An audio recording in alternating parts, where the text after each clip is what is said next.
De acá vamos a salir y vamos a pasar a repasar cuadriláteros. Básicamente los cuadriláteros, a diferencia de los triángulos, que obviamente el triángulo tiene tres lados, ¿m? Por lo tanto es un n igual 3 el triángulo, los cuadriláteros tienen cuatro lados, ¿m? Como es obvio. Y dentro de los cuadriláteros tenemos distintos tipos de cuadriláteros. Empecemos con estos paralelogramos. Empecemos con el paralelogramo, por ejemplo. El paralelogramo tiene los dos pares de lados opuestos paralelos y por lo tanto congruentes. O sea, este lado B es paralelo y de la misma longitud que este otro lado. Por eso está indicado con dos guiones. Paralelos e iguales. Y este lado es paralelo a este, el que está indicado con un guión, es paralelo al otro y tiene además la misma longitud. Entonces, cuando un par de lados opuestos es paralelo y el otro par de lados opuestos también es paralelo, se llama paralelogramo, como estamos diciendo, y tenemos que, para sacar su perímetro, no hay más que hacer B más L, más L que la otra dimensión, no es la altura en este caso, B más L más B más L, o lo que es lo mismo 2B más 2L. Ese sería el perímetro, y en cuanto a la superficie, es base por altura. La misma fórmula que la superficie de un rectángulo. Y ahí podemos ver o intuir por qué es esto. Porque supongamos, miren, estoy sombreando ahora un rectángulo como este, que tiene una superficie igual a base por altura, porque básicamente la base es este segmento de acá o ese de ahí, ¿cierto? Bueno, también podemos mover esa figura, la podemos mover acá, es lo mismo, ¿no? Estábamos diciendo que la base de ese rectángulo coloreado ahora en rojo es B y la altura es H, y por lo tanto el área de ese rectángulo es B por H, y base por altura. Y esa es realmente el área del paralelogramo. ¿Por qué? Porque nos damos cuenta que en el caso del paralelogramo hay un área dada por este triangulito rectángulo que está acá, que estaría fuera de ese rectángulo coloreado en rojo. Sin embargo, ese triangulito rectángulo que le está faltando, en todo caso, aparece acá. O sea, este triángulo rectángulo es exactamente idéntico a este de acá. Por lo tanto, si recortara esto y lo pegara ahí, veríamos que el área sombreada en rojo B por H equivale al área del paralelogramo. Entonces, el área de un paralelogramo se puede sacar como base por altura. La misma fórmula que el área de un rectángulo. Con la diferencia que la altura no es lado. En el caso del rectángulo, la base es lado y la altura es lado, pero en un paralelogramo, si la base es lado, la altura no es lado porque la altura corre perpendicularmente a las bases. Siempre el concepto de altura indica la perpendicularidad. En este caso, a las bases opuestas, por supuesto que también tenemos la posibilidad de trazar otra altura, no la quise complicar acá, pero si uno uniera, qué sé yo, este punto con este otro, supongamos que ahí estaría la otra altura, sería la otra altura, si tomara como base esta L, la altura estaría acá. Siempre la altura es un segmento perpendicular a la base, o sea que acá tiene que estar a 90 grados, del lado tomado como base, y que une a un par de lados opuestos. Ese es el paralelogramo. Antes de salir del paralelogramo, veamos una cosa más. Los ángulos del paralelogramo, que acá están indicados, el rojo es igual al rojo, o congruente, o sea, miden lo mismo. Este ángulo rojo y este ángulo rojo miden lo mismo. Y lo mismo puede decirse de los ángulos en verde. O sea, este ángulo de acá es congruente, se dice así también, o sea, mide lo mismo que este ángulo de acá. Los ángulos opuestos son congruentes. Bueno, básicamente eso ¿por qué ocurre? Porque por algo que hemos visto también en la introducción de ángulos entre paralelas. Ahí vimos, por ejemplo, lo siguiente. Supongamos que dibujo una recta que contenga a ese lado y dibujo otra recta que contenga a este lado, a ese par de lados opuestos. Vamos a dibujar las cuatro rectas, prolongar las rectas a las cuales pertenecen los cuatro lados de un paralelogramo. Ahí se puede ver que este ángulo rojo y este verde son entre sí suplementarios, o sea, suman 180. ¿Por qué son suplementarios? Por ser conjugados internos entre paralelas. Esto está en las páginas anteriores de este apunte y en el video anterior a este. Hay dos paralelas, en este caso sería esta de acá y esta de acá, esas dos paralelas y esta transversal T. Entonces, con esas dos paralelas horizontales y esta transversal, estos se llaman conjugados internos y suman 180 grados. De la misma manera, si tomo como rectas paralelas a estas dos y esta de acá como transversal, tengo que el rojo y el verde también son suplementarios, por la misma razón. Dos paralelas, esta paralela, esta y esta de acá serían las dos paralelas. Si esta es una transversal, estos dos también son conjugados internos entre paralelas y por lo tanto son suplementarios. Entonces podemos decir que si esos ángulos son suplementarios, o sea, si el rojo más este verde son suplementarios y suman 180, y el rojo y el mismo rojo más este verde también son suplementarios y suman 180, esto es obvio que los dos verdes son iguales. Si sigo recorriendo de esa manera, los ángulos interiores del paralelogramo, este y este también son, este verde y este rojo también son conjugados internos entre paralelas, estas dos paralelas horizontales y esta transversal, los convierten en suplementarios, y este también, con estas dos paralelas y esta horizontal y transversal, también son conjugados internos, y por la misma razón, si este rojo más este verde suman 180, este rojo más este verde también suman 180, y por lo tanto, lo que tengo es que cada par de ángulos consecutivos, este con este, o ese con ese, o este con este, etcétera, etcétera, suman 180, y los opuestos son congruentes o iguales. Esa es una característica de los ángulos de un paralelogramo.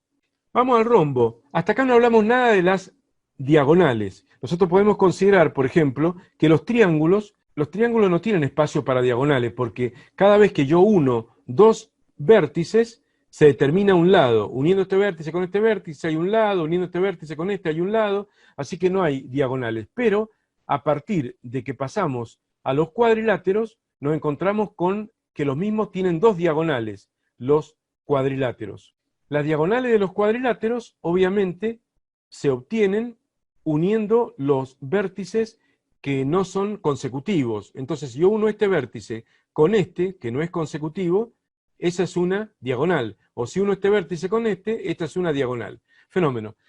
El tema de la diagonal me va a servir ahora, ¿cierto? Porque el rombo también es un paralelogramo, pero es un caso particular de paralelogramo. ¿Por qué decimos que es paralelogramo? Porque evidentemente este lado es paralelo e igual a este par de lados opuestos son paralelos, y también este lado es paralelo a este. Así que bueno, cumple los requisitos de ser paralelogramo. Dos pares de lados opuestos paralelos y también congruentes, o sea, de la misma longitud. Pero lo que pasaba en un paralelogramo cualquiera es que B no tiene por qué ser igual a L. Ahora, este sí es B y este sí es L, pero B y L no tienen por qué ser iguales. En cambio, en el rombo son iguales todos. O sea, este lado igual al otro, igual al otro, igual al otro. Característica que tiene también el cuadrado, de tener los cuatro lados iguales, pero el rombo es distinto porque no es como el cuadrado que tiene los cuatro ángulos rectos. El rombo tiene la misma característica angular de los paralelogramos. O sea, los ángulos opuestos son congruentes y los ángulos consecutivos son suplementarios por ser conjugados internos, entre paralelas. Así que este con este, conjugado interno, suman 180, este con este suman 180. Bueno, la misma característica que tienen los paralelogramos en cuanto a los ángulos internos. Bien, ahora vamos al perímetro. Bueno, como es igual que el cuadrado, como tiene cuatro lados y son los cuatro lados iguales, L más L más L más L, da un perímetro de 4L. Y la diagonal, y la superficie, perdón, se puede sacar como diagonal por diagonal sobre 2. Como no pretendo que el alumno estudie las tablas de memoria o sin razonar ni nada, lo importante es visualizarla. Y para visualizar ese D sobre D dividido 2, otra vez puedo hacer algo parecido a lo de recién. Acabo de colocar acá en color azul translúcido un rectángulo que circunscribe al rombo. Se dice así, circunscribe el rectángulo al rombo, porque va por afuera ese rectángulo. Y podemos ver que ese rectángulo circunscribe al rombo, o si no, también se puede decir que el rombo está inscripto en ese rectángulo. Esos son términos muy importantes, circunscripto e inscripto. Circunscripto siempre tiene que estar tocándose los bordes de una figura con los bordes de la otra, pero en este caso el rectángulo circunscribe al rombo o el rombo está inscripto en el rectángulo. Bueno, más allá de eso, lo que quiero mostrar ahora es que si yo hago D por D, ¿qué me va a dar? El área de ese rectángulo en azul. Pero si lo divido por 2, tengo el área del rombo. Esto es debido a lo mismo que dijimos recién. Ese triangulito rectángulo es congruente con este triangulito rectángulo, uno está afuera y uno está adentro del rombo, este está adentro, este está afuera y son iguales, este está adentro, este está afuera y son iguales, y este también son iguales. Por eso la mitad de D por D va a ser el área del rombo. Bueno, pasemos ahora al romboide. En el caso del romboide, también es una especie de rombo, pero medio deformado. Esa terminación oide, romboide, da la idea de que está medio deformado. Pero tiene hereda del rombo el hecho de que las diagonales se cortan en su punto medio. Esto no lo dije recién, pero la característica fundamental del rombo, hablando de las diagonales, empecé a hablar de las diagonales y justo cuando venía el tema del rombo no hablé de ese tema. Pero lo que caracteriza a un rombo es que las diagonales son perpendiculares. O sea, las diagonales están formando un ángulo recto entre sí. No solamente son perpendiculares, sino que además se cortan en sus puntos medios. Acá hay una diagonal menor D minúscula, que va de acá a acá, y esa diagonal corta por la mitad a la diagonal mayor, D mayúscula, que es esta de acá, en realidad. O sea que la diagonal menor secciona por la mitad a la diagonal mayor, quedando una mitad acá, ¿no? Y la otra mitad de este lado. Y lo mismo puede decirse la diagonal mayor, D mayúscula, que corta por la mitad a la diagonal menor, quedando una mitacita acá igual a la otra mitacita del otro lado. Y esa simetría hereda, de alguna manera, el rombo tiene dos ejes de simetría. Hay un eje de simetría horizontal, donde la parte de arriba es igual a la parte de abajo. Si esta hoja de papel la doblo y la arrebato de abajo hacia arriba, coincidirían estas dos mitades. Y también tiene un eje de simetría vertical, donde esta mitad, si doblo la hoja por esta diagonal mayor, esta y esta parte coincidirían exactamente. Son dos ejes de simetría, uno vertical y otro horizontal. En cambio, ese es el rombo. Pero el romboide, ¿qué hereda del rombo? El hecho de que las diagonales son perpendiculares. Eso sí lo hereda. Las diagonales son perpendiculares. Pero acá hay una diagonal mayor, en este ejemplo, una diagonal mayor que está cortando, esta diagonal mayor que estoy marcando ahí, está cortando por la mitad a la diagonal menor. O sea que este segmento es igual a este otro. Pero no ocurre lo mismo con esta diagonal menor, que no está cortando por la mitad a la diagonal mayor, porque acá queda un segmento grande y acá hay uno chiquito, entonces hay un solo eje de simetría que es vertical. O sea, esta mitad, si la arrebato para este lado, o doblo la hoja por esta vertical, coincidirían estas dos mitades, esta mitad con esta mitad. Pero no hay simetría entre esta mitad superior a la diagonal menor y esta mitad inferior. Ahí se ve claramente que no hay simetría. Así que bueno, esto convierte al romboide en realidad en un trapezoide. Ya no es paralelogramo como el rombo, donde este lado es paralelo a este, y este lado es paralelo a este. Acá no hay ningún paralelismo. Ni este lado es paralelo a este, ni este lado es paralelo a este. No hay ningún paralelismo, y cuando no hay ningún paralelismo, lo que tenemos es un trapezoide. Eso es básicamente el romboide, un trapezoide. Bien, como una característica heredada de todas estas cosas que estamos diciendo, como una característica que se desprende de todo esto que estamos diciendo, nos damos cuenta que en el caso del romboide, estos dos lados consecutivos son iguales, o sea, miden lo mismo, L minúscula más L minúscula, y los otros dos lados consecutivos, L mayúscula más L mayúscula, también son iguales entre sí. Entonces el perímetro va a ser L minúscula más L minúscula más L mayúscula más L mayúscula, o lo que es lo mismo, 2 por L minúscula más 2 por L mayúscula. Y la superficie es lo mismo que dijimos recién, o sea, diagonal por diagonal sobre 2. Eso nos damos cuenta perfectamente por lo mismo que dijimos recién. Si yo trazara acá un rectángulo que circunscriba a ese romboide, vería que su superficie, ¿cierto?, sería el doble la del romboide por la simetría que deja a este triangulito afuera y este adentro del romboide, este adentro y este afuera, y estos dos son iguales, este adentro del romboide y este afuera, este adentro y este afuera, y son congruentes todos esos pares de triangulitos rectángulos. Por eso se ve claramente que el área del romboide es la mitad de D por D. D por D sobre 2. Bien, y en cuanto a los ángulos, solamente hay una simetría, hay una igualdad de este ángulo con este. Estos dos que están marcados en rojo son congruentes, o sea, miden lo mismo, de los demás no podemos decir nada.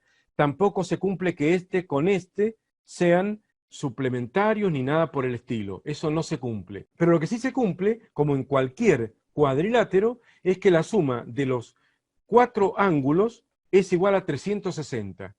Eso lo podemos ver perfectamente siempre en cualquier cuadrilátero. Por ejemplo, acá mismo, en este romboide, supongamos que trazo este segmento y divido al romboide en 2 partes iguales, en 2 triángulos iguales, en este caso particular por la simetría que tiene. Si yo sumo este ángulo más este, ¿cuánto da? 180, porque la suma de los 3 ángulos de todo triángulo es 180 como ya hemos probado. Y 180 más los otros 180 de sumar los otros 3 ángulos del otro triángulo da 360. Entonces, la suma de los 4 ángulos de cualquier cuadrilátero siempre vale 360 grados, porque trazando una sola diagonal del cuadrilátero se generan 2 triángulos, y sean congruentes o no sean congruentes, esos 2 triángulos siempre, la suma de los ángulos interiores de cada uno es 180. Y 180 por 2 da 360. Entonces ahí tenemos básicamente lo que es la característica del rombo y el romboide.